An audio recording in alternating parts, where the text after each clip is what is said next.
where the mind is without fear and the head is held high, where knowledge is free.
Malda জেলা প্রশাসনের উদ্যোগে online class চলছে। এই ক্লাসে সবাইকে স্বাগতম। আমি সমরেশ পাল, অক্রুরমণি করোনেশন ইনস্টিটিউশনের বিজ্ঞান বিভাগের শিক্ষক। অষ্টম শ্রেণীর ভৌত বিজ্ঞানের ক্লাস চলছে। আমি আগের দিন দ্বিতীয় অধ্যায়ে মহাকর্ষ ও অভিকর্ষ শুরু করেছিলাম। আমরা আগে জেনেছি M1 ও M2 ভরের দুটি বস্তুকণা পরস্পর d ডিস্টেন্সে থাকলে তাদের মধ্যে পারস্পরিক আকর্ষণ বল যদি F হয়, তাহলে নিউটনের মহাকর্ষ সূত্রানুযায়ী লেখা যায় F সমান g m1 m2 by d square, যেখানে g হলো সার্বজনীন মহাকর্ষীয় ধ্রুবক। আমরা এও জেনেছি প্রত্যেকটি বস্তুকে পৃথিবীর নিজ কেন্দ্রের দিকে আকর্ষণ করছে। এই আকর্ষণ বলকে বলা হয় অভিকর্ষজ বল, আর অভিকর্ষজ বলের মান বস্তুর ওজনের সঙ্গে সমান হয়। বস্তুর ওজন বা অভিকর্ষজ বলের মান W সমান G M M by R square, যেখানে বড় হাতের M হলো পৃথিবীর ভর, ছোট হাতের m হলো বস্তুর ভর, আর r হলো পৃথিবীর ব্যাসার্ধ। আমরা এও জেনেছি আগের দিন কোনো বস্তুর ভরকে অভিকর্ষজ ত্বরণ দিয়ে গুণ করলে বস্তুর ওজন পাওয়া যায় বা অভিকর্ষজ বলের মান পাওয়া যায়। আমরা আরও জেনেছি পৃথিবী পৃষ্ঠে অভিকর্ষজ ত্বরণের মান হয় g সমান G M by R square, যেখানে g হচ্ছে সার্বজনীন মহাকর্ষীয় ধ্রুবক, m হলো পৃথিবীর ভর, আর r হলো পৃথিবীর ব্যাসার্ধ, মানে পৃথিবীর কেন্দ্র থেকে ওই বস্তুর দূরত্ব। আমরা আগের দিন ক্যালকুলেশন করেছিলাম এই ফর্মুলা থেকে। ভূপৃষ্ঠে পৃথিবী পৃষ্ঠে জি এর মান বেরিয়েছিল 9.8 মিটার পার সেকেন্ড স্কোয়ার। এটা পৃথিবী পৃষ্ঠে অভিকর্ষজ ত্বরণের মান হয়। যেমন আমি বলছি পৃথিবী পৃষ্ঠে অভিকর্ষজ ত্বরণের মান জি ইন্টু পৃথিবীর ভর বাই পৃথিবীর ব্যাসার্ধ তার হোল স্কোয়ার, তেমনই আমি বলতে পারি চন্দ্র পৃষ্ঠে অভিকর্ষজ ত্বরণের মান হবে জি ইন্টু চন্দ্রের ভর বাই চন্দ্রের ব্যাসার্ধ তার হোল স্কোয়ার। আমি বলতে পারি বৃহস্পতি গ্রহের পৃষ্ঠে জি এর মান কত হবে না জি ইন্টু বৃহস্পতি গ্রহের ভর বাই বৃহস্পতি গ্রহের ব্যাসার্ধ তার হোল স্কোয়ার। আমরা আগের দিন বলেছিলাম এই ইকুয়েশন থেকে পৃথিবী পৃষ্ঠে জি এর মান যা পেয়েছ, চন্দ্র পৃষ্ঠে যদি জি এর মান ক্যালকুলেট করি তাহলে এখানে চন্দ্রের ভর আসবে, চন্দ্রের ব্যাসার্ধ তার হোল স্কোয়ার আসবে। তখন দেখা যাবে পৃথিবী পৃষ্ঠে জি এর মান যা বেরিয়েছে, চন্দ্র পৃষ্ঠে অভিকর্ষজ ত্বরণের মান কিন্তু কম হয়। পৃথিবী পৃষ্ঠে জি এর মান যা থাকে তার 6 গুণ কম হয় চন্দ্র পৃষ্ঠে। অর্থাৎ আমরা জানি ওজন সমান ভর ইন্টু অভিকর্ষজ ত্বরণ। তো চন্দ্র পৃষ্ঠে যদি অভিকর্ষজ ত্বরণের মান কম হয় তাহলে বস্তুর ওজনের মানও কী হবে? কম হবে। পৃথিবী পৃষ্ঠে কোনো বস্তুর ওজন যা হয়, চন্দ্র পৃষ্ঠে বস্তুটার ওজন 6 গুণ কম হয়। মনে করো একটি বস্তুর ভর হচ্ছে 60 কেজি। 60 কেজি ভরের একটি বস্তু যার পৃথিবী পৃষ্ঠে ওজন কত হবে? না, ওজনের ফর্মুলা m ইন্টু জি। পৃথিবী পৃষ্ঠে ওজন হবে ওজন সমান m ইন্টু জি। বস্তুর ভর তো 60 কেজি, 60 কেজি। অভিকর্ষজ ত্বরণ পৃথিবী পৃষ্ঠে 9.8 মিটার পার সেকেন্ড আগের দিন আমরা নির্ণয় করেছি, 8 মিটার পার সেকেন্ড স্কোয়ার। তো এখানে মান কত আসবে? 6 আসতে 48, 8 হাতে 4, 54 4 58, 58 নিউটন। এটা হচ্ছে পৃথিবী পৃষ্ঠে বস্তুর ওজন। কিন্তু ওই বস্তুটাকে যদি চন্দ্রে নিয়ে যাওয়া যায় তাহলে চন্দ্র পৃষ্ঠে ওই বস্তুর ওজন কত হবে? না, চন্দ্রে ওই বস্তুর ওজন, চন্দ্রে বস্তুটির ওজন কত হবে? না, বস্তুর ভর তো একই থাকবে, যেখানেই নিয়ে যাও না কেন বস্তুর ভর একই থাকবে, 60 কেজি। বস্তুর ভর তো 60 কেজি, কিন্তু চন্দ্রপৃষ্ঠে অভিকর্ষজ ত্বরণের মান 9.8 মিটার পার সেকেন্ড হবে না, 9.8 মিটার পার সেকেন্ড স্কোয়ার হবে না। কি হবে? তাকে 6 দিয়ে ভাগ করতে হবে। ভূপৃষ্ঠে অভিকর্ষ ত্বরণের মান যা হয় চন্দ্রপৃষ্ঠে অভিকর্ষ ত্বরণের মান তার 1-এর 6 গুণ হয়। সুতরাং এখানে ক্যালকুলেশন করলে দাঁড়াবে 60 কে 6, 10 এলো, 10 ইন্টু 9.8 মানে 98 নিউটন। তো যে বস্তুটার পৃথিবী পৃষ্ঠে ওজন হচ্ছে 588 নিউটন, সেই বস্তুটার ওজন চন্দ্রপৃষ্ঠে হবে 98 নিউটন। তো মনে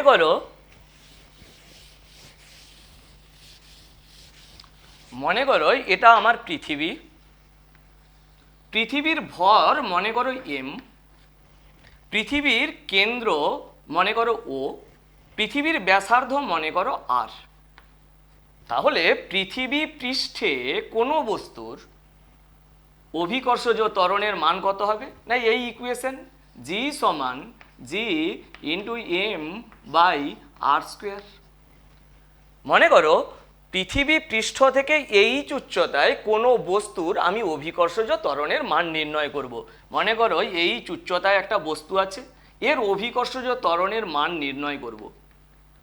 এটার ডিস্টেন্স ধরে নিলাম h, ওর অভিকর্ষজ ত্বরণের মান ধরে নিচ্ছি gh।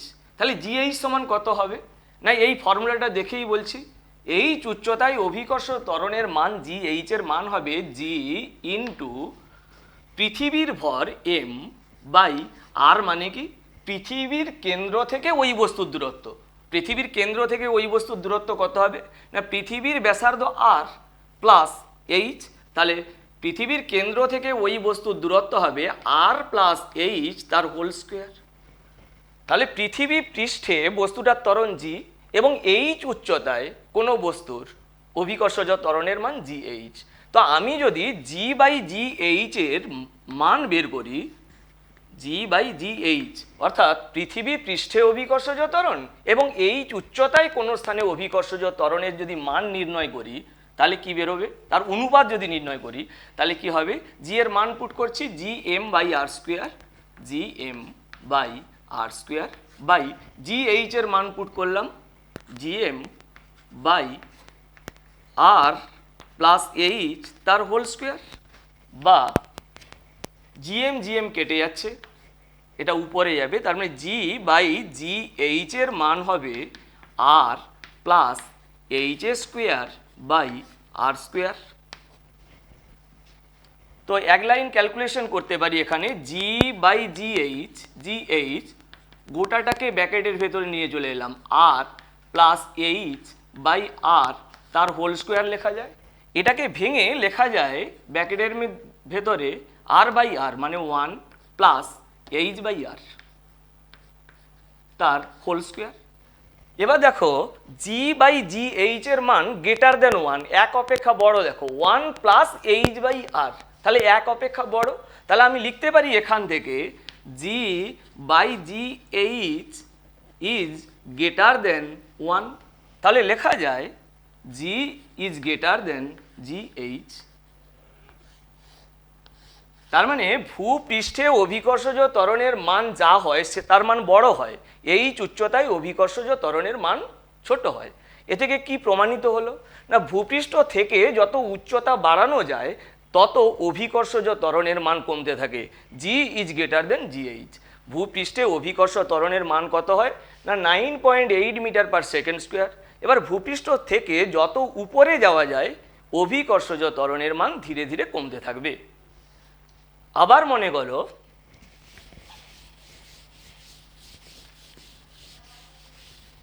এটা অভিকর্ষজ ত্বরণের ফর্মুলা। এখানে কি জি এম মানে কি পৃথিবীর ভর। দেখো পৃথিবীর ভর মানে কি পৃথিবীর ঘনত্ব ইন্টু পৃথিবীর আয়তন। পৃথিবী যদি গোলাকার হয়ে থাকে, পৃথিবীর ব্যাসার্ধ যদি আর হয়ে থাকে, তাহলে পৃথিবীর আয়তন কত হবে? আমি যদি বলি পৃথিবীর আয়তন, এর ফর্মুলা কি হবে? পৃথিবীর আয়তন, আয়তন কত হবে না পৃথিবী গোলাকার, গোলকের আয়তন হয় 4/3 পাই আর কিউব। অর্থাৎ পৃথিবীর ব্যাসার্ধ যদি বড় হাতের আর হয় তাহলে পৃথিবীর আয়তন আমি বলতে পারি 4/3 পাই ইন্টু আর কিউব। পৃথিবীর ঘনত্ব আমি ধরে নিলাম রো। পৃথিবীর আয়তন এটা 4/3 পাই আর কিউব, যেহেতু পৃথিবী গোলাকার, এবং পৃথিবীর ঘনত্ব আমি ধরে নিচ্ছি রো। তাহলে পৃথিবীর ভর কত হবে না পৃথিবীর ভর হবে, আমরা জানি আয়তনকে ঘনত্ব দিয়ে গুণ করলে ভর পাই, তাহলে পৃথিবীর ভর 4/3 পাই ইন্টু আর কিউব। পৃথিবীর আয়তন যা ছিল তাকে ঘনত্ব দিয়ে গুণ করছি রো। এখন দেখো অভিকর্ষজ ত্বরণের মান কি G M by R square. M মানে পৃথিবীর ভর, পৃথিবীর ভরের জায়গায় আমি এই মানটা বসিয়ে দিতে পারি কারণ এটাই পৃথিবীর ভর। তাহলে অভিকর্ষজ ত্বরণের নতুন ইকুয়েশন আমি পেয়ে যাব। অভিকর্ষ ত্বরণকে বলতে পারি জি সমান ভূপৃষ্ঠে, বলছি ভূপৃষ্ঠে পৃথিবী পৃষ্ঠে অভিকর্ষ ত্বরণের মান জি ছিল, জি লিখলাম, পৃথিবীর ভরের মান এই মানটা লিখলাম 4/3 pi into R cube into rho by, যেমন আর স্কোয়ার ছিল আর স্কোয়ার লিখলাম। এখন আর স্কোয়ারের সঙ্গে আর কিউব কাটাকাটি হয়ে গেল, উপরে একটা আর পড়ে থাকলো। তাহলে জি এর মান কত হবে? জি এর মান 4/3 into pi, 4/3 into pi into G into R into rho. এটি হলো ভূপৃষ্ঠে অভিকর্ষজ ত্বরণ এর ফর্মুলা। ভূপৃষ্ঠে কোনো বস্তুর অভিকর্ষজ ত্বরণের মান এই ফর্মুলা থেকেও নির্ণয় করা যায়। আগের দিন এই ফর্মুলা থেকে নির্ণয় করেছি, বেরিয়েছিল 9.8 মিটার পার সেকেন্ড স্কোয়ার। যদি এই ফর্মুলা থেকে নির্ণয় করি তাহলেও ভূপৃষ্ঠে অভিকর্ষজ ত্বরণের মান বেরোবে 9.8 মিটার পার সেকেন্ড স্কোয়ার, একই বেরোবে। তো একই ফর্মুলা। এবার মনে করো পৃথিবী আছে, পৃথিবীর কেন্দ্র মনে করো ও, পৃথিবীর ব্যাসার্ধ তুমি মনে করে নাও আর, আর হচ্ছে পৃথিবীর ব্যাসার্ধ, এটা আর। আমি পৃথিবী পৃষ্ঠে অভিকর্ষজ ত্বরণের মান কত আমি বলছি এটা পৃথিবী পৃষ্ঠে অভিকর্ষ ত্বরণের মান কত না 4/3 pi into G into R into rho. আর হচ্ছে পৃথিবীর ব্যাসার্ধ। এবার বলছি পৃথিবী পৃষ্ঠ থেকে এই গভীরতায় তুমি যাও, ওই বিন্দুতে অভিকর্ষজ ত্বরণের মান কত হবে নির্ণয় করব। পৃথিবী পৃষ্ঠ থেকে এই গভীরতায় আমি অভিকর্ষজ ত্বরণের মান নির্ণয় করব। মনে করো এটা জি ড্যাশ, জি ড্যাশ। তাহলে এই ফর্মুলা থেকে এই গভীরতায় অভিকর্ষজ ত্বরণের মান কত হবে, জি ড্যাশের মান কত হবে না এই ফর্মুলা দেখে দেখে লিখছি। অভিকর্ষজ ত্বরণের মান হয় 4/3 ইন্টু পাই ইন্টু জি বড় হাতের জি ইন্টু আর মানে কি, আর মানে পৃথিবীর কেন্দ্র থেকে ওই বস্তুটার দূরত্ব। অর্থাৎ এই গভীরতায় যদি যাই তাহলে পৃথিবীর কেন্দ্র থেকে ওই বস্তুটার ডিস্টেন্স কতটা হবে, এই ডিস্টেন্সটা কতটা, টোটালটা ছিল আর, এই গভীরতায় গেছি, তার মানে ও বিন্দু থেকে ওই বস্তুটা যেখানে আছে তার ডিস্টেন্স কত হবে, আর থেকে এইচ বিয়োগ করতে হবে। তাহলে আমি বলতে পারি আর মাইনাস এইচ ইন্টু রো। নিশ্চয়ই বুঝতে পারছো পৃথিবী পৃষ্ঠ থেকে পৃথিবীর কেন্দ্রের দূরত্ব আর, এবার এইচ গভীরতায় প্রবেশ করেছি, তাহলে ওই স্থানটা পৃথিবীর কেন্দ্র থেকে কতটা দূরত্বে আছে না পৃথিবী কেন্দ্র থেকে ভূপৃষ্ঠের দূরত্ব এই ডিস্টেন্সটা ছিল আর, ওখান থেকে এইচ বিয়োগ করব। তাহলে আর মাইনাস এইচ পৃথিবীর কেন্দ্র থেকে ওই যে বস্তুটা ওই বস্তুর দূরত্ব কত হবে না আর মাইনাস এইচ হবে। এটা এইচ গভীরতায় অভিকর্ষজ ত্বরণের মান, আর ভূপৃষ্ঠে অভিকর্ষজ ত্বরণের মান এই ইকুয়েশন থেকে বলা যাবে জি। সুতরাং আমি যদি এখান থেকে জি বাই জি এইচ বার করি কিংবা G dash by G H বার করছি, G dash by G H G G dash by G G dash মানে কি এইচ গভীরতায় অভিকর্ষজ ত্বরণ, জি মানে কি ভূপৃষ্ঠে অভিকর্ষজ ত্বরণ, তার অনুপাত বার করছি কত হবে না এটা বাই এটা হবে। তো ডান দিকে দেখো সমস্ত জিনিস কেটে যাচ্ছে, 4/3 পাই জি রো, এখানেও আছে 4/3 পাই জি অ্যান্ড রো, কাটাকাটি হয়ে গেল, তাহলে অনুপাত হবে R minus H by R. যদি এক লাইন ক্যালকুলেশন করি, G dash by G equals to R by R মানে 1 minus H by R, H by R. এখন দেখো ডান দিকে একের চেয়ে ছোট ভ্যালু আছে, 1 মাইনাস এইচ বাই আর, তাহলে একের চেয়ে ছোট ভ্যালু আছে, তাহলে এটাকে আমি লিখতে পারি G dash by G is less than 1, এক থেকে কিছু বিয়োগ হচ্ছে, তার মানে ডান দিকের যে রেজাল্টটা সেটা তো একের চেয়ে ছোট, তাহলে আমি বলতে পারি G dash by G is less than 1, তার মানে বলতে পারি G dash is less than G. তার মানে বলা যায় পৃথিবীর যে পৃথিবী পৃষ্ঠে যে অভিকর্ষজ ত্বরণ তার মান বেশি, এইচ গভীরতায় অভিকর্ষজ ত্বরণের মান কম, অর্থাৎ পৃথিবী পৃষ্ঠ থেকে আমি বলতে পারি যত গভীরে যাওয়া যায় তত কিন্তু অভিকর্ষজ ত্বরণের মান কমতে আরম্ভ করে। তাহলে কি বুঝলাম, পৃথিবী পৃষ্ঠে অভিকর্ষজ ত্বরণের মান সর্বাধিক হয়, যত আমি উপরের দিকে যাব তত অভিকর্ষজ ত্বরণের মান কমতে আরম্ভ করবে, এবং ভূপৃষ্ঠ থেকে যত গভীরে যাব তত কিন্তু অভিকর্ষজ ত্বরণের মান কমতে আরম্ভ করবে। তো এই ইকুয়েশন মেনটেন করে কমতে আরম্ভ করবে।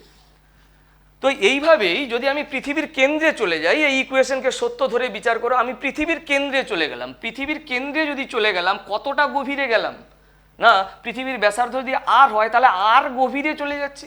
পৃথিবীর কেন্দ্রে অভিকর্ষজ ত্বরণের মান কি হবে না, পৃথিবীর কেন্দ্রে মানে এখানে এইচ ইকুয়ালস টু আর, তার মানে এই ইকুয়েশনে যদি এইচ এর জায়গায় আমি আর পুট করি তাহলে ডান দিকের রেজাল্ট কি হবে 1 মাইনাস আর বাই আর, তার মানে 1 মাইনাস 1। যদি এই ইকুয়েশনটায় এইচ এর জায়গায় আমি আর পুট করি তাহলে ডান দিকের রেজাল্ট হবে 1 মাইনাস 1, তখন কি হবে G dash by G equals to কত হবে 1 মাইনাস 1 মানে 0, তাহলে এই দিকের ভ্যালুটা 0 হয়ে গেল, কোনাকুনি গুণ করলাম, তাহলে জি ড্যাশ কত হবে না, জি ড্যাশ হবে জি ইন্টু 0 সমান 0। তার মানে পৃথিবীর কেন্দ্রে কোনো বস্তুর অভিকর্ষজ ত্বরণের মান কত হয়, 0 হয়। তার মানে পৃথিবীর কেন্দ্রে ওজন থাকবে না, অভিকর্ষজ ত্বরণের মান 0 মানে কি ওজন থাকবে না। যদিও আমি এই ইকুয়েশন নিয়ে কাজ করেছি, পৃথিবীর যদি কেন্দ্রের কাছাকাছি যাওয়া যায় তখন এই ইকুয়েশনটা কাজ করে না, অন্য ইকুয়েশন কাজ করে। যাই হোক না কেন আমি এই ইকুয়েশন থেকেই ব্যাখ্যা দিলাম, এইচের জায়গায় তুমি যদি আর পুট করো, অর্থাৎ পৃথিবীর কেন্দ্রে যদি তুমি যাও তাহলে কি হবে না এইচ ইকুয়ালস টু আর হবে, সেক্ষেত্রে ডান দিকের মানটা 0 হয়ে যাবে, তাহলে জি ড্যাশ বাই জি সমান 0 হবে, তাহলে জি ড্যাশ কী হবে না জি ইন্টু 0 হবে, তাহলে জি ড্যাশের মান কত হবে না 0। পৃথিবীর কেন্দ্রে কোনো বস্তুর অভিকর্ষজ ত্বরণের মান 0 হয়, ওই জন্য পৃথিবীর কেন্দ্রে কোনো বস্তুর ওজন থাকে না। এই গেল মহাকর্ষ এবং অভিকর্ষ। এরপরে আসছি স্থির তড়িৎ ও আধানের ধারণা। ও তার আগে দেখো একটা বস্তু অনেকটা উপর থেকে পড়ছে নিচে, ঠিক আছে, তাহলে তার অভিকর্ষজ ত্বরণের মানের জন্য যত নিচের দিকে নামবে ওর আস্তে আস্তে বেগ বাড়তে থাকবে, যত নিচের দিকে নামবে। আমি 3 তলার ছাদ থেকে একটা 1 টাকার কয়েনকে ছেড়ে দিলাম, কি হবে না কয়েনটা আস্তে আস্তে নিচের দিকে নামতে আরম্ভ করবে। যখন আমি ছেড়েছি তখন ওই কয়েনটার ভেলোসিটি যা থাকবে, কিছুটা অবতরণ করার পরে তার ভেলোসিটি কিন্তু বেড়ে যাবে, যত টাইম পাস করবে ওই কয়েনটার ভেলোসিটি বাড়তে থাকবে, এবং ভূপৃষ্ঠে পৌঁছনোর ঠিক পূর্ব মুহূর্তে ওই কয়েনটার ভেলোসিটি কিন্তু সর্বোচ্চ হবে। তো যত নিচের দিকে নামবো কয়েনটার ভেলোসিটি বাড়বে, কেন বলো তো না এই অভিকর্ষজ ত্বরণের জন্য। ত্বরণ মানে কি বেগ বৃদ্ধির হারকে বলা হয় ত্বরণ, বেগ বৃদ্ধির হার, উপর থেকে পড়ছে, অভিকর্ষজ ত্বরণ তো নিচের দিকে কাজ করছে। তাহলে কোনো বস্তুকণা, পতনশীল বস্তুকণা যত ভূপৃষ্ঠের সংলগ্ন কাছাকাছি আসবে, যত টাইম বাড়বে তার কিন্তু ভেলোসিটি আস্তে আস্তে বাড়তে থাকবে। এটা স্বাভাবিক নিয়মেই হবে, কারণ জি এই অভিকর্ষজ ত্বরণের জন্য ভেলোসিটি কিন্তু আস্তে আস্তে বাড়তে থাকবে। এবার মনে করো 3 তলার ছাদ থেকে আমি একসঙ্গে একটা কাগজের টুকরো আর একটা ভর্তি জলের বোতলকে ছেড়ে দিলাম, কি হবে আমি দেখব ভূপৃষ্ঠে জলের বোতলটা আগে পড়েছে, কাগজের টুকরোটা অনেক দেরিতে পড়েছে। এটা কেন আমি দেখব। কারণ কারণ ভর্তি জলের বোতল, তার ওজনটা বেশি ছিল, তার ভর বেশি ছিল। ভর বেশি ছিল বলে বায়ুর যে বাধা সেটাকে সে ভালোভাবে অতিক্রম করতে পেরেছে, যার জন্য জল ভর্তি বোতলটা ভূপৃষ্ঠে আগে পৌঁছেছে। কিন্তু কাগজ হালকা, হালকা বলে ও বায়ুর বাধা তেমন একটা অতটা অতিক্রম করতে পারেনি, কিন্তু কাগজটা ওই জন্য নিচে নেমেছে। গ্যালিলিও নামক একজন দার্শনিক প্রথম পরীক্ষামূলকভাবে প্রমাণ করেন দুটো বস্তুকে একই উচ্চতা থেকে একই সঙ্গে যদি ছেড়ে দেওয়া যায়, তাহলে বায়ুর বাধাজনিত এই বলটা যদি না থাকে, তাহলে দুটো বস্তুই সমান দ্রুততায় নিচে পড়বে, একই সঙ্গে নিচে পড়বে। আমরা যেটা বাস্তবে দেখি, একটা ভারী বস্তু একটা হালকা বস্তু একসঙ্গে ছেড়ে দিলাম, ভারী বস্তুটা আগে পড়বে আর হালকা বস্তুটা পরে পড়ছে, ওই বায়ুর বাধা আছে বলে। যদি বাধা না থাকতো, অবাধ অবতরণের সময় সকল বস্তুই সমান দ্রুততায় নিচে নামে। এটা গ্যালিলিও পরীক্ষা করে দেখিয়েছেন। তার বিখ্যাত গিনি পালকের পরীক্ষা আছে, তোমাদের বইয়ে লেখা আছে। একটা মিনারের ছাদ থেকে গিনি এবং পালক একসঙ্গে ফেলে উনি দেখিয়েছিলেন গিনি এবং পালক একসঙ্গে মাটিতে স্পর্শ করেছে। তো অবাধে পতনশীল, বাধাহীনভাবে কোনো বস্তু যদি ভূপৃষ্ঠে আসে, গ্যালিলিওর 3টে সূত্র আছে। অবাধে পতনশীল বস্তু সমান দ্রুততায় নিচে পড়ে। একই উচ্চতা থেকে দুটো বস্তুকে যদি একই সঙ্গে ছেড়ে দেই, তাদের ভর যাই হোক না কেন, একই উচ্চতা থেকে দুটো বস্তুকে যদি একসঙ্গে ছেড়ে দেই, তারা ভূপৃষ্ঠে পৌঁছবে একই সময়ে, অর্থাৎ একই সময়ে নেবে ভূপৃষ্ঠে পৌঁছাতে। ওই জন্য বলছে একই উচ্চতা থেকে দুটি বস্তুর অবাধ অবতরণে সকল বস্তু সমান দ্রুততায় নিচে নামে। একই উচ্চতা থেকে দুটো বস্তুর যদি অবাধ অবতরণ করি, ভিন্ন ভিন্ন ওজনের দুটো বস্তুর যদি অবাধ অবতরণের সুযোগ দেই, দুটো বস্তু একই দ্রুততায় নিচে নামবে এবং একই সময়ে মাটি স্পর্শ করবে। দ্বিতীয় নাম্বার কথা, সময় যত বাড়তে থাকবে, পতনশীল বস্তুর ক্ষেত্রে বলছি, অবাধে পতনশীল বস্তুর ক্ষেত্রে সময় যত বাড়বে, অতিক্রান্ত দূরত্ব তত বাড়বে। আর 3 নম্বর বক্তব্য, অবাধে পতনশীল বস্তুর ক্ষেত্রে সময় যত বাড়বে, বস্তুর বেগও তত বাড়বে। এই ইকুয়েশন থেকেও বোঝানো যায়, গ্যালিলিওর সূত্রে এটা বলা আছে, কিন্তু এই ইকুয়েশন থেকেও বলা যায়। অভিকর্ষ ত্বরণ, উপর থেকে নিচে বস্তু পড়ছে, একটা বস্তু উপর থেকে নিচে পড়ছে, আর অভিকর্ষজ ত্বরণের মান নিচের দিকে কাজ করছে। ত্বরণ মানে তো বেগ বৃদ্ধি, বেগ বৃদ্ধির হারকে বলা হয় ত্বরণ। তাহলে উপর থেকে নিচের দিকে পড়ছে, ত্বরণে পড়ছে মানে বেগ বাড়বে। তো গ্যালিলিও সেই কথাই বলেছে, অবাধে পতনশীল বস্তুর ক্ষেত্রে সময় যত বাড়তে থাকবে, তত দেখা যায় বস্তুর বেগ বাড়বে, অতিক্রান্ত দূরত্ব বাড়বে এবং স্থিরাবস্থা থেকে অবাধ অবতরণে সকল বস্তুই সমান দ্রুততায় নিচে পড়ে। এটি হচ্ছে গ্যালিলিওর সূত্র। এরপরে আসবো স্থির তড়িৎ ও আধানের ধারণা। স্থির তড়িৎ এবং আধানের ধারণা। তো প্রথমেই এলাম চার্জ। স্থির তড়িৎ বা আধানের ধারণা। আধান কি? চার্জ। আধান কি? চার্জ কি অ্যাকচুয়ালি? চার্জ হলো ইন্ট্রিনসিক প্রপার্টি। কি বললাম? ইন্ট্রিনসিক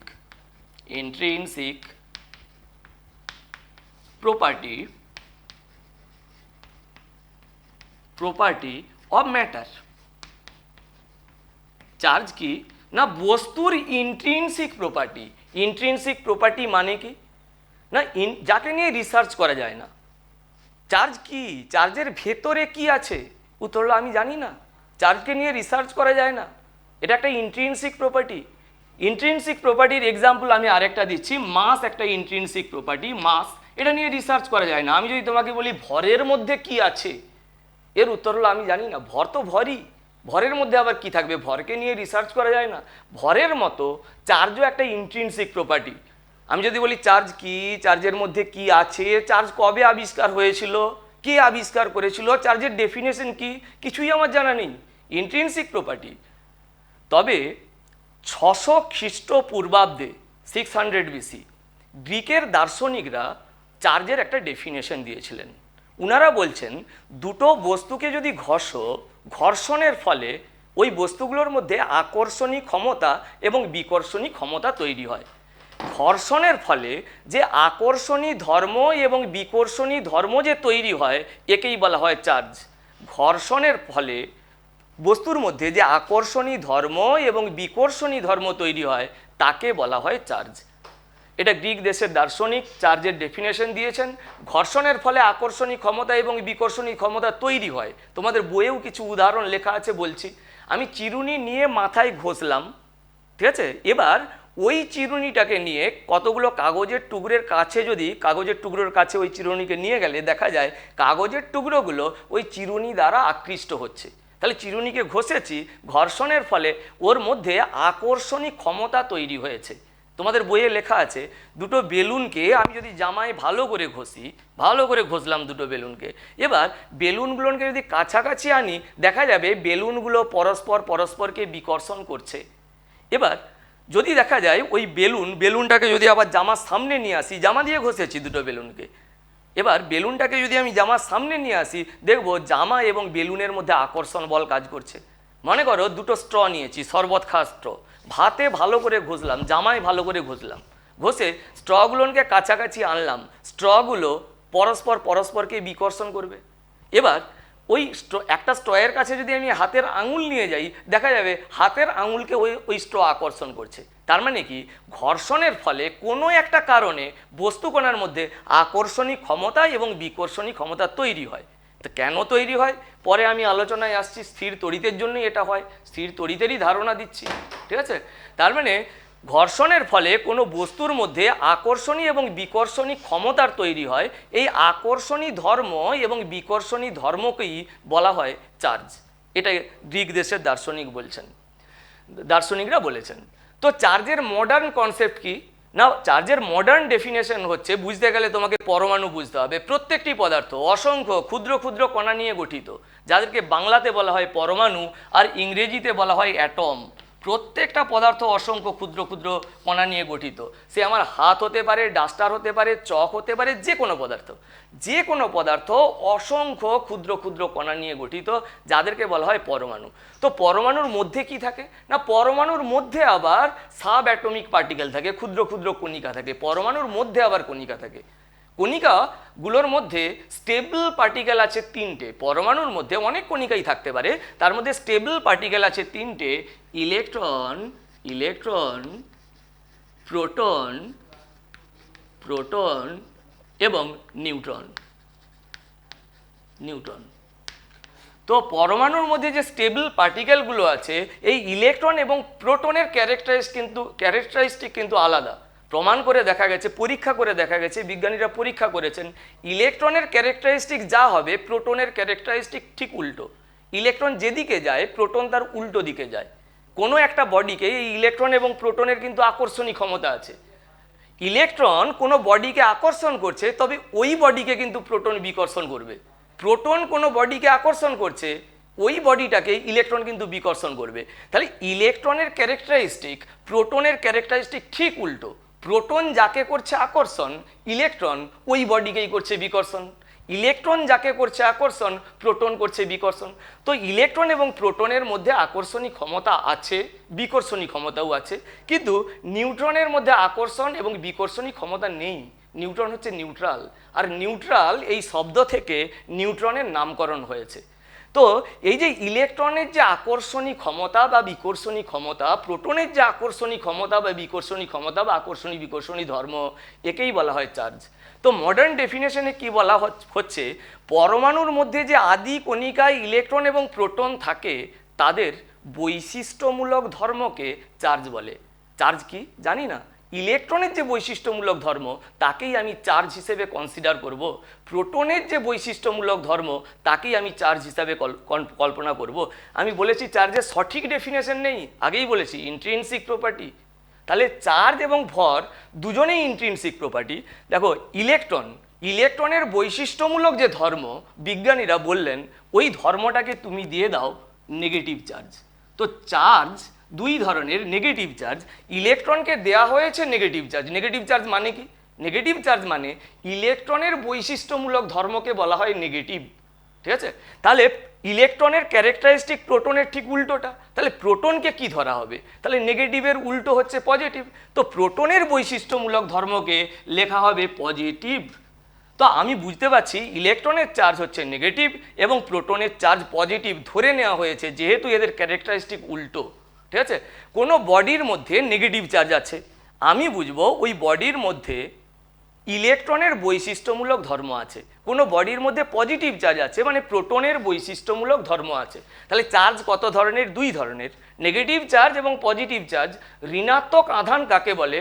না ইলেকট্রনের বৈশিষ্ট্যমূলক ধর্মকে ঋণাত্মক আধান বলে, আর তোমার প্রোটনের বৈশিষ্ট্যমূলক ধর্মকে ধনাত্মক আধান বলে। তাহলে চার্জ এবং মাস দুজনেই ইন্ট্রিনসিক প্রপার্টি। তাহলে ডিফারেন্স কি? না চার্জ দুই ধরনের, চার্জ পজিটিভ হতে পারে, চার্জ নেগেটিভ হতে পারে। মাস সবসময় পজিটিভ কোয়ান্টিটি, এর নেগেটিভ হয় না। আমি বাজারে গিয়ে বলবো না 5 কেজি চাল দিন, মাইনাস হয় না। তো মাস নেগেটিভ হতে পারে না, কিন্তু চার্জ নেগেটিভ হতে পারে, পজিটিভ হতে পারে। আরেকটা মেজর ডিফারেন্স, চার্জ যখন ট্রান্সফার হয়, চার্জ যখন এক জায়গা থেকে অন্য জায়গায় যায়, তখন কিন্তু মাসও ট্রান্সফার হয়। উইদাউট মাস চার্জ কিন্তু ট্রান্সফার হতে পারে না। তুমি মনে করছো একটা জায়গা থেকে চার্জ অন্য জায়গায় যাচ্ছে, চার্জ ট্রান্সফার হচ্ছে, তার মানে মাসও কিন্তু ট্রান্সফার হচ্ছে। কিন্তু মাস যদি ট্রান্সফার হয়, চার্জ ট্রান্সফার হতেও পারে, নাও হতে পারে, বাধ্যবাধকতা নেই। ঠিক আছে, ভর যখন ট্রান্সফার হয় তখন চার্জ ট্রান্সফার হতেও পারে, নাও হতে পারে, কিন্তু চার্জ যদি ট্রান্সফার হয় তো মাস ট্রান্সফার হবেই। তো চার্জের ধারণা পেলে। এখন ঘর্ষণের ফলে দুটো বস্তু তাহলে পরস্পরকে আকর্ষণ করে কেন? তাহলে চার্জ মানে কি? আমি কি বুঝলাম চার্জের ডেফিনেশন?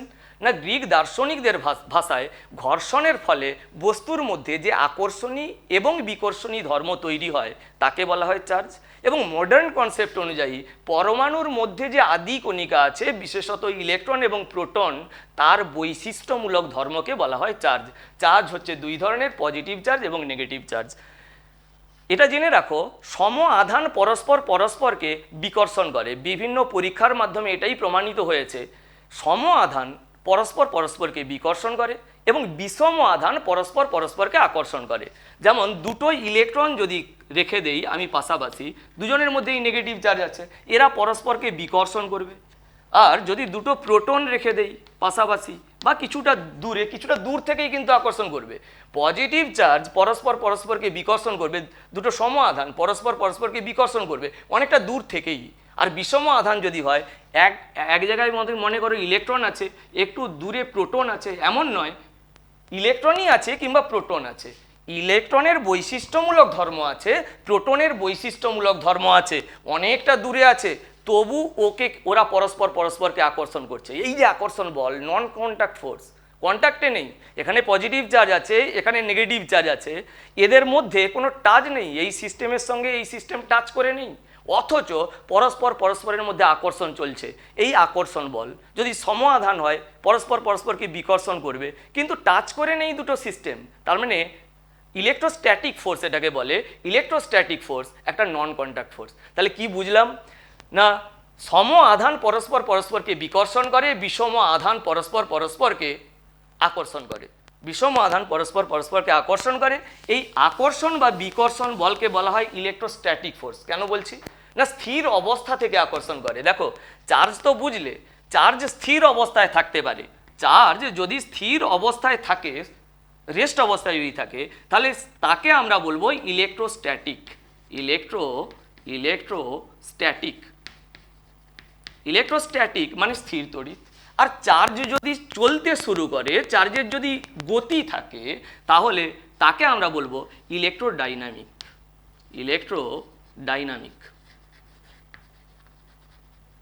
তার মানে আমি বলতে যাচ্ছি চার্জ হচ্ছে দুই ধরনের, তড়িৎ হচ্ছে দুই ধরনের, স্থির তড়িৎ এবং চল তড়িৎ। চার্জ বা আধান যদি স্থির অবস্থায় থাকে তাকে আমরা বলবো ইলেকট্রোস্ট্যাটিক, এবং ইলেকট্রন যদি গতিশীল অবস্থায় থাকে তাকে আমি বলবো ইলেকট্রোডাইনামিক। এখন দুটো বস্তু ঘর্ষণের ফলে আকর্ষণী ক্ষমতা এবং বিকর্ষণী ক্ষমতা কিভাবে তৈরি হলো তা জানতে গেলে তোমাকে অ্যাটমিক স্ট্রাকচার একটু বুঝতে হবে। অ্যাটমিক স্ট্রাকচার তো পরমাণুর মধ্যে থাকে ইলেকট্রন, প্রোটন, নিউট্রন, এটা তো তুমি পেয়েছো। দেখো মনে করো পরমাণুর মধ্যে কি থাকে। পরমাণুর মধ্যে থাকে নিউক্লিয়াস। নিউক্লিয়াসটা স্থির অবস্থায় থাকে, পরমাণুর অতি ক্ষুদ্র স্থানে সমস্ত ভর কেন্দ্রীভূত অবস্থায় থাকে, তাকে বলা হয় নিউক্লিয়াস। নিউক্লিয়াসে অবস্থান করে নিউট্রন এবং পজিটিভ তড়িৎগ্রস্ত প্রোটন, এবং নিউক্লিয়াসের বাইরে ইলেকট্রন বিভিন্ন কক্ষপথে থাকে। এটা একটা কক্ষপথ মনে করো, এটা একটা কক্ষপথ, এটা একটা কক্ষপথ। এইটাই ইলেকট্রন বিন্যাস শিখবে, কোন কক্ষপথে কতগুলো ইলেকট্রন থাকতে পারে, কে কক্ষপথে ম্যাক্সিমাম দুটো ইলেকট্রন থাকতে পারে 1 নম্বর কক্ষপথে, 2 নম্বর কক্ষপথে ম্যাক্সিমাম 8টা ইলেকট্রন থাকতে পারে। কিন্তু নিউক্লিয়াসে যতগুলো প্রোটন থাকে কক্ষপথে ততগুলো নিয়ে ইলেকট্রন থাকে। পরমাণুর মধ্যে ইলেকট্রনের সংখ্যা এবং প্রোটন সংখ্যা একেবারে সমান হয়। যদি কোনো পরমাণুর নিউক্লিয়াসে দেখো 5টা প্রোটন আছে, তাহলে বাইরের কক্ষপথে 5টা ইলেকট্রন থাকবে। নিউক্লিয়াসটা স্থির, ইলেকট্রনগুলো ঘুরছে, 5টা ইলেকট্রন থাকবে। প্রথম কক্ষপথে 2টো ইলেকট্রন, দ্বিতীয় কক্ষপথে 3টে ইলেকট্রন। এইভাবে কেন লিখছি সেটা তুমি আরেকটু পরে বুঝতে পারবে। তোমরাই অ্যাটমিক স্ট্রাকচার করবে, সেখানে ইলেকট্রনিক কনফিগুরেশন করবে, সেখানে তুমি বুঝতে পারবে। এখন ওটা আমি বোঝাচ্ছি না, কিন্তু আমি বলতে যাচ্ছি প্রোটন যতগুলো থাকবে ইলেকট্রন ততগুলো থাকবে। প্রোটনের মধ্যে পজিটিভ চার্জ আছে, ইলেকট্রনের মধ্যে নেগেটিভ চার্জ আছে। তাহলে প্রোটনের মোট পজিটিভ চার্জ ইলেকট্রনের মোট নেগেটিভ চার্জ দ্বারা প্রতিহত হবে বা প্রশমিত হবে। ওই জন্য বলছি পরমাণু কিন্তু নিস্তড়িত, পরমাণু তড়িৎ নিরপেক্ষ। আমি বলছি প্রত্যেকটি পদার্থ অসংখ্য পরমাণু নিয়ে তৈরি, পরমাণু কিন্তু নিস্তড়িত, প্রত্যেকটি পরমাণু নিস্তড়িত, কারণ এখানে প্রোটন সংখ্যা এবং ইলেকট্রন সংখ্যা এক্সাক্ট সমান।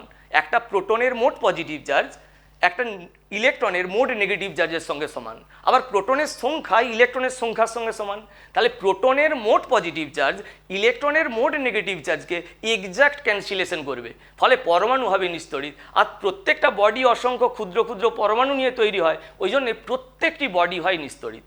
কিন্তু একটু ভাবো, এই যে 3টে কণিকা নিউট্রন, প্রোটন এবং ইলেকট্রন, আমি যদি বলি কোনো পরমাণুর কাছ থেকে প্রোটনকে ছিনিয়ে নেব, পারবো? উত্তর হলো না, পারবো না। কেন না? প্রোটনটা কোথায় আছে? না নিউক্লিয়াসে আছে। নিউক্লিয়াসটা কোথায়? একেবারে পরমাণুর ভেতরে। তো পরমাণুর ভেতরে একটা স্থির পার্টিকেলকে আমি ছিনিয়ে নেব কিভাবে? আমি কাকে ছিনিয়ে নিতে পারি? যে বাইরে আছে, সারফেসে আছে।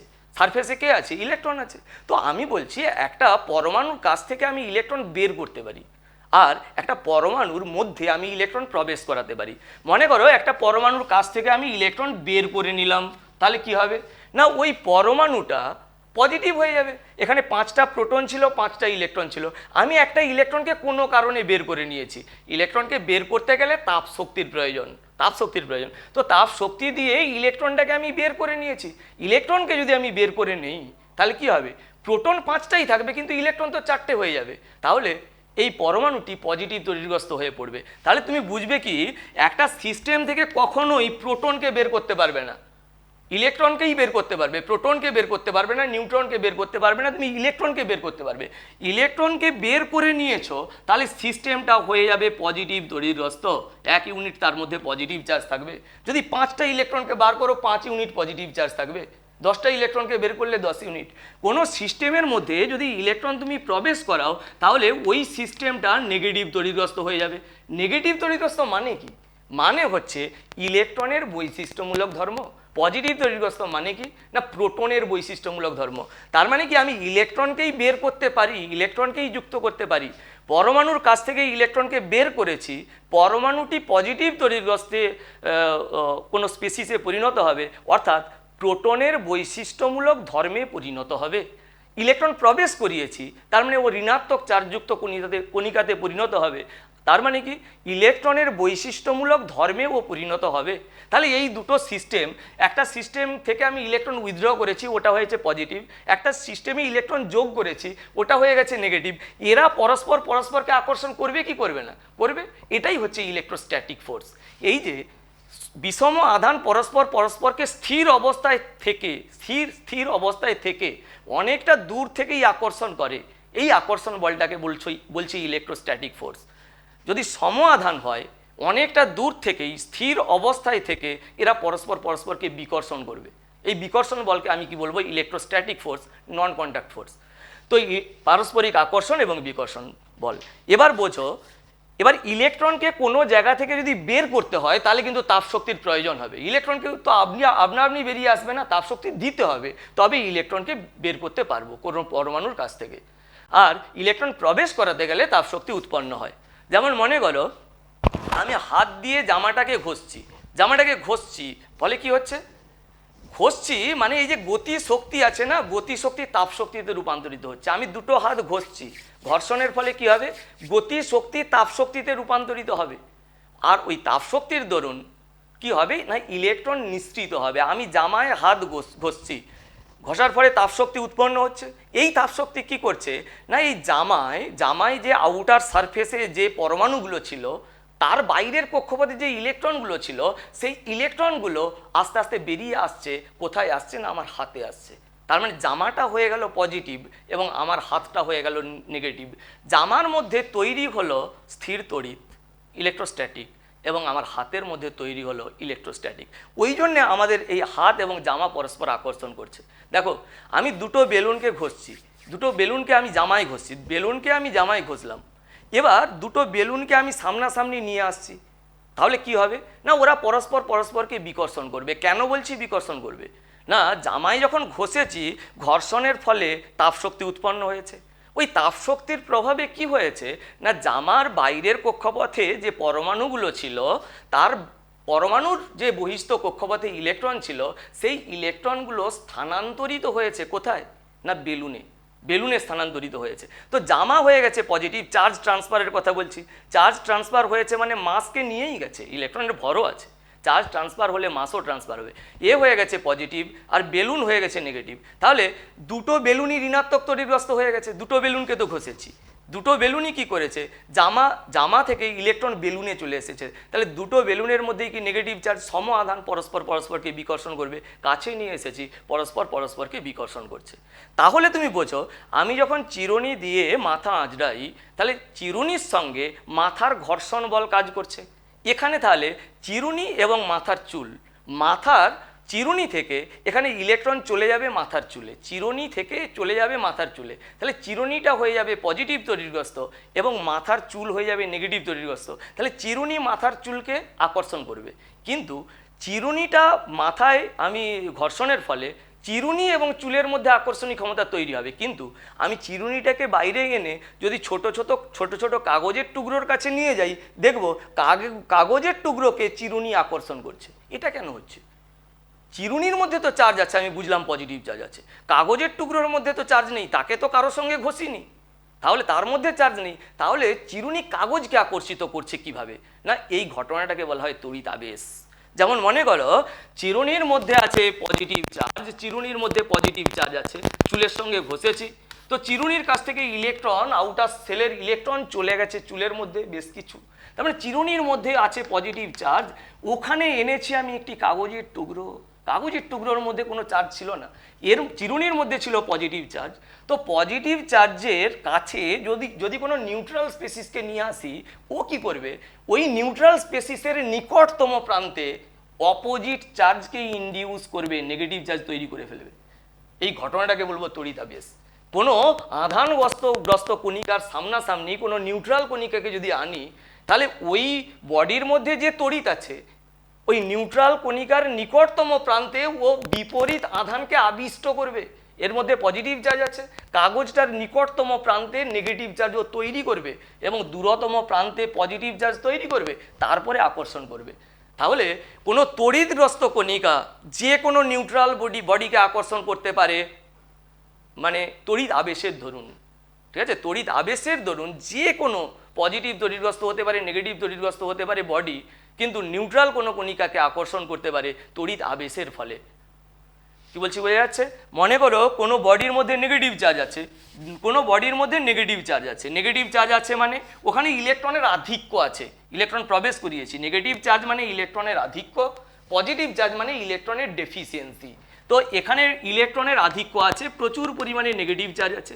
ওখানে একটা বডিকে আনলাম যেটা একেবারে নিউট্রাল, তার মধ্যে চার্জ নেই, কিন্তু এর মধ্যে যেহেতু নেগেটিভ চার্জ ছিল, অনেকটা দূরে আছে এই বডিটা, কিন্তু এই ইলেকট্রনগুলো কি করবে, এখানে নেগেটিভ চার্জ আছে, এই নেগেটিভ চার্জ ওই বডিটার নিকটতম প্রান্তে পজিটিভ চার্জকে ইনডিউস করবে, পজিটিভ চার্জের তড়িদাবেশ ঘটাবে এবং দূরতম প্রান্তে নেগেটিভ চার্জ তৈরি করবে। ফলে ওই বস্তুকে আহিত করে ফেলবে। পাশাপাশি আনলেই চার্জযুক্ত কণিকার পাশে কোনো নিউট্রাল কণিকা এলে ওই নিউট্রাল কণিকাও তড়িৎগ্রস্ত হয়ে যায়। তড়িৎ আবেশের জন্য এই ঘটনাটি ঘটে। তো এই বডির মধ্যে তড়িৎগ্রস্ত কণিকার মধ্যে যে চার্জ আছে সেই চার্জের বিপরীত চার্জ তোমার নিকটতম প্রান্তে আবিষ্ট হবে এবং বিষম চার্জ দূরতম প্রান্তে আবিষ্ট হবে এবং এই প্রান্তগুলি পরস্পরকে আকৃষ্ট করবে। এই ঘটনাটাকে বলা হয় তড়িতাবেশ। ফলে এই দণ্ডটা এই দণ্ডের কাছে ধাবিত হবে। স্থির তড়িতের প্রভাবে এই বস্তুটা কিন্তু গতিশীল হবে, গতি পাবে। ঠিক আছে? তো এই সংক্রান্ত স্থির তড়িৎ সংক্রান্ত কুলম্বের একটা সূত্র আছে। বলছে দুটি বিন্দু আধান, যদি দুটো বিন্দু আধান পরস্পরকে, মনে করো একটা বিন্দু আধান এর মধ্যে চার্জ আছে Q1, আরেকটি বিন্দু আধান মনে করো এর মধ্যে চার্জ আছে Q2। চার্জ আধানের এসআই একক হচ্ছে কুলম্ব। চার্জের এসআই একক, এটা মনে রাখবে, চার্জের এসআই একক হচ্ছে কুলম্ব। এটা হচ্ছে এসআই ইউনিট। আর সিজিএস ইউনিট হচ্ছে ইলেকট্রোস্ট্যাটিক ইউনিট, এটাকে বলা হয় সিজিএস ইউনিট। চার্জের এসআই ইউনিট হচ্ছে কুলম্ব এবং সিজিএস ইউনিট হচ্ছে ইলেকট্রোস্ট্যাটিক ইউনিট। দুটো আধান আছে Q1 এবং Q2, পরস্পর টাচ করে নেই, স্থির অবস্থায় আছে, বিন্দু আধান বলছি। এরা পরস্পর থেকে মনে করো ডি ডিস্টেন্সে আছে। এরা পরস্পর আকর্ষণ করবে না বিকর্ষণ করবে সেটা ডিপেন্ড করবে আধান দ্বয়ের চার্জ কীরকম আছে। যদি সম আধান থাকে তাহলে তারা পরস্পরকে বিকর্ষণ করবে, আর যদি বিষম আধান থাকে তাহলে তারা পরস্পরকে আকর্ষণ করবে। তো আকর্ষণই হোক কিংবা বিকর্ষণই হোক, আকর্ষণ কিংবা বিকর্ষণ বলের মানটা এই চার্জের মানের গুণফলের সঙ্গে সমানুপাতিক। মনে করো এদের মধ্যে পারস্পরিক আকর্ষণ বল হচ্ছে F। তাহলে কুলম্বের সূত্র বলছে আকর্ষণ বল সমানুপাতিক আধানের গুণফলের সঙ্গে Q1 Q2 এবং ব্যস্তানুপাতিক আকর্ষণ বল বা বিকর্ষণ বল ওদের আধান দ্বয়ের দূরত্বের বর্গের ব্যস্তানুপাতিক। এটাই কুলম্বের সূত্রের ম্যাথমেটিক্যাল ফর্ম।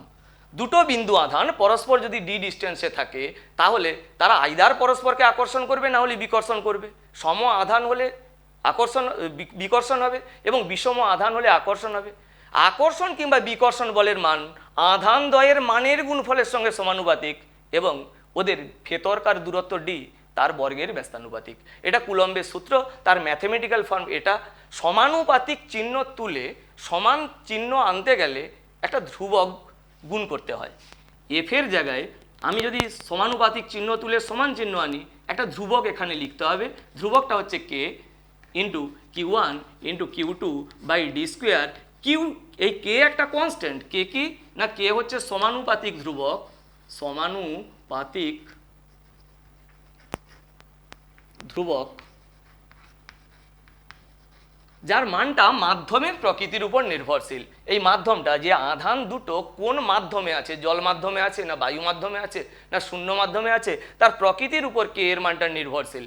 কে যদি শূন্য মাধ্যমে, দুটো আধান যদি শূন্য মাধ্যমে থাকে তাহলে কে এর মান এসআই পদ্ধতিতে হয়, মনে রাখবে 9 ইন্টু 10⁹। এর ইউনিট কি হবে না, কে একদিকে রেখে অন্য রাশিগুলোকে যদি আমি অন্য দিকে নিয়ে চলে আসি তাহলে সহজেই আমি কে এর ইউনিট ক্যালকুলেট করতে পারবো। কে এর ইউনিট হবে newton into metre square, newton into metre square by coulomb square, coulomb square.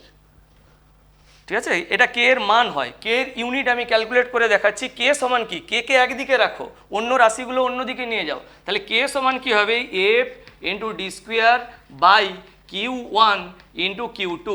এফের unit কি এসআই পদ্ধতিতে, নিউটন মানে এফ মানে বল, বলের এসআই পদ্ধতিতে এই ইউনিট হচ্ছে নিউটন। ডি মানে ডিস্টেন্স, ডিস্টেন্সের এসআই পদ্ধতিতে ইউনিট কি মিটার, তাহলে মিটার স্কোয়ার বাই Q1 মানে তড়িৎ আধান, তার এসআই ইউনিট আমি লিখেছি কুলম, তাহলে কুলম ইন্টু কুলম, তাহলে নিচে আসবে কুলম্বের হোল স্কোয়ার, কুলম তার হোল স্কোয়ার। এটি কে এর ইউনিট। কে এর ইউনিট কি হবে তাহলে newton into metre square per coulomb square. এবার আমি যদি বলি যে কে এর ডেফিনেশন কি হবে, দেখো এই ইকুয়েশনে Q1 Q2 এবং ডি এর মান যদি এক হয়, আমি যদি ধরে নেই Q1 সমান Q2 সমান ডি, আমি যদি Q1 সমান Q2 সমান ডি ধরে নেই, সমান 1 ধরে নিচ্ছি, Q1 এবং Q2 সমান 1, ডি এর মানও যদি 1 ধরে নেই, তাহলে এই ইকুয়েশনে Q1 এর মান 1 পুট করো, Q2 এর মান 1 পুট করো, ডি এর মানও 1 পুট করো, তাহলে কে এর মান কার সঙ্গে সমান হবে, এফ এর সঙ্গে সমান হবে। তাহলে আমি যদি বলি একক আধানযুক্ত দুটি বিন্দু আধান, একক আধানযুক্ত দুটি বিন্দু আধান যদি একক ডিস্টেন্সে থাকে তাদের মধ্যে যে পারস্পরিক আকর্ষণ বা বিকর্ষণ বল তৈরি হয় তাকেই সমানুপাতিক ধ্রুবক এখানে কে বলে। কে এর ডেফিনেশন এটাই। কে কাকে বলে? কে হচ্ছে permeability of the medium. Permeability বলে, পারমিয়াবিলিটি অফ দ্য মিডিয়ামের উপর ডিপেন্ড করে কে এর মান। শূন্য মাধ্যম হলে বা বায়ু মাধ্যম হলে কে এর মান এটা হবে। তো কে এর ডেফিনেশন কি, অর্থাৎ পারমিয়াবিলিটি অফ দ্য মিডিয়াম এর ডেফিনেশনটা কি? একক আধানযুক্ত দুটো তড়িৎগ্রস্ত বস্তুকে, বিন্দু আধানকে, একক আধানযুক্ত দুটি বিন্দু আধানকে একক ডিস্টেন্সে রাখলে তাদের মধ্যে পারস্পরিক যে আকর্ষণ বা বিকর্ষণ বল হয় তাকেই বলা হয় পারমিয়াবিলিটি অফ দ্য মিডিয়াম। কে, ঠিক আছে? তো এখান পর্যন্ত হলো। এখান থেকে একটা অঙ্ক ছোট করে আজকে ছাড়বো। মনে করো কিউ +3 কুলম চার্জ এবং +4 কুলম চার্জ পরস্পর 3 মিটার ডিস্টেন্সে আছে। 3 মিটার ডিস্টেন্সে আছে দুটো চার্জ। তাহলে এদের মধ্যে পরস্পর আকর্ষণ হবে না বিকর্ষণ হবে? উত্তর হলো বিকর্ষণ হবে, কারণ সম আধান আছে, পরস্পর পরস্পরকে বিকর্ষণ করবে। এই বিকর্ষণ বলের মান কত? না বিকর্ষণ বলের মান F সমান কি আসবে? না এই equation K into Q1 Q2 by D square, এটি বিকর্ষণ বলের মান। এবার মান পুট করো। কে এর মান এসআই পদ্ধতিতে কত হয়? না 9 ইন্টু 10⁹ ইন্টু Q1 এর মান দিয়েছি +3 কুলম, আর তোমার মানটা বসাচ্ছি, ইউনিটটা বসাচ্ছি না। অন্য চার্জের Q2-র মান আছে +4 বাই এদের মধ্যে ডিস্টেন্স, এখানে ডি ছিল ডি স্কোয়ার, নিচে ছিল ডি স্কোয়ার, তাহলে ওদের মধ্যে দূরত্ব কত? 3, তাহলে 3 স্কোয়ার। এটাকে ক্যালকুলেশন করলে কি আসবে? না 3 স্কোয়ার মানে 9, 9 9 কেটে যাচ্ছে, 3 4 12, তাহলে আসবে 12 ইন্টু 10⁹, ইউনিট আসবে নিউটন, বলের ইউনিট হচ্ছে নিউটন। তার মানে কুলম্বের সূত্রের যে ম্যাথমেটিক্যাল ফর্ম, সেখান থেকে Q1 Q2 এবং ডি এর মান জানা থাকলে ওদের মধ্যে আধানগুলোর মধ্যে পারস্পরিক আকর্ষণ এবং বিকর্ষণ বল ইজিলি আমি ক্যালকুলেট করতে পারবো। হ্যাঁ, কুলম্বের সূত্রে বিন্দু আধানের কথা বলা হয়েছে, তাহলে কি বুঝবো? আমি যদি মনে করি একটা ফুটবল আছে, ফুটবলের মধ্যে প্রচুর পরিমাণে পজিটিভ চার্জ আছে, পুরো সারফেসে পজিটিভ চার্জ দেখতে পাচ্ছি, বিপুল পরিমাণ পজিটিভ চার্জ, বড় একটা বডি, মনে করো তার মধ্যে পজিটিভ চার্জ আছে, আরও একটা বড় বডি, আরও একটা বড় ফুটবল, তার মধ্যে মনে করো তার সারফেসেও পজিটিভ চার্জ আছে, তাহলে এরা পরস্পরকে বিকর্ষণ করবে। কিংবা এর মধ্যে যদি নেগেটিভ চার্জ থাকে তাহলে তারা পরস্পরকে আকর্ষণ করবে। তাহলে এই দুটো বডির ক্ষেত্রে আকর্ষণ বল কত হচ্ছে কিংবা বিকর্ষণ বল কত হচ্ছে, এই গণনাতে কুলম্বের সূত্র প্রয়োগ করব কি? এটাই হচ্ছে বড় প্রশ্ন। কারণ কুলম্বের সূত্রে বিন্দু আধানের কথা বলা হয়েছে, এটা তো বিন্দু আধান নয়, অনেকটা বড় ফুটবল তার সারফেসে না। হ্যাঁ, এক্ষেত্রেও আমি কুলম্বের সূত্র প্রয়োগ করতে পারি, কিন্তু ফুটবলগুলো কাছাকাছি থাকলে পারবো না। ফুটবলগুলো যদি অনেকটা ডিস্টেন্সে থাকে, যেমন মনে করো আমি আছি, তুমি তোমার বাড়িতে আছো, আমার কাছে একটা ফুটবল, তোমার কাছে একটা ফুটবল, ডিস্টেন্স অনেক বেশি, আমি যদি এখান থেকে তোমার ফুটবলকে তাকাই দেখতেই পাবো না, বিন্দুর মতো লাগবে, বুঝতে পারছো? তাহলে দুটো ফুটবলের মধ্যে যদি ডিস্টেন্স অনেক বেশি হয়, গ্রাউন্ডের এক পাশে একজন ফুটবল নিয়ে দাঁড়িয়ে আছে, অন্যদিকে আরেকজন ফুটবল নিয়ে দাঁড়িয়ে আছে, গ্রাউন্ড 200 মিটার, তুমি ফুটবলটাকে দেখতেই পাবে না, বিন্দুর মতো লাগবে। তার মানে যদি বড় কোনো বস্তু থাকে, তার মধ্যে চার্জ যদি থাকে, তখনও কিন্তু কুলম্বের সূত্র প্রযোজ্য হবে, কিন্তু শর্ত হচ্ছে বস্তু দুটোগুলোর মধ্যে ডিস্টেন্সটা অনেক বেশি হতে হবে, যেন বিন্দুর মতো দেখতে লাগে, কারণ কুলম্বের সূত্র বিন্দু আধানের ক্ষেত্রে প্রযোজ্য। তো আজকে এখান পর্যন্তই, দ্বিতীয় অধ্যায় আমরা শেষ করলাম। ভালো থেকো, সুস্থ থাকো, আজকে এই পর্যন্তই।